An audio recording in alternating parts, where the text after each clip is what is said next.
കണ്ണൂരിൽ പിരിവിനെന്ന പേരിൽ കടയിലെത്തി ഐഫോൺ മോഷ്ടിച്ചയാൾക്കായി അന്വേഷണം തുടരുന്നു. കഴിഞ്ഞ ദിവസം തലശ്ശേരിയിലെ കടയിലാണ് മോഷണം നടന്നത്.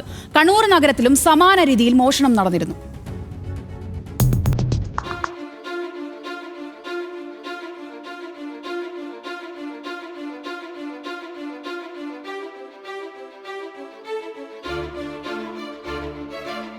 ഈ മാസം 25-ന് രാവിലെ തലശ്ശേരി MM റോഡിലെ സലാബുഡിക്കിലാണ് ആദ്യ മോഷണം നടന്നത്. പിരിവിനെന്ന പേരിലാണ് മോഷ്ടാവ് കടയിലേക്ക് എത്തിയത്. പിരിവിന്റെ ആവശ്യകത ബോധിപ്പിക്കാനെന്ന രീതിയിൽ നിരവധി പേപ്പറുകളും കയ്യിൽ കരുതിയിരുന്നു. സംസാരിക്കുന്നതിനിടെ ഈ പേപ്പറുകൾ ഉപയോഗിച്ച് മറവുണ്ടാക്കിയ ശേഷം മേശപ്പുറത്ത് വെച്ച iPhone 13 Pro മോഷ്ടിച്ചു കൊണ്ടുപോവുകയായിരുന്നു.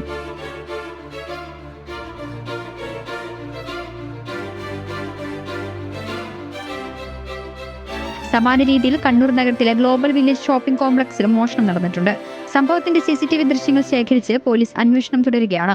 വിൽക്കുവാനോ ലോക്ക് മാറ്റാനോ മോഷ്ടാവ് ഏതെങ്കിലും കടയിലെത്തുമെന്നാണ് പോലീസ് പ്രതീക്ഷിക്കുന്നത്. ന്യൂസ് മലയാളം, കണ്ണൂർ.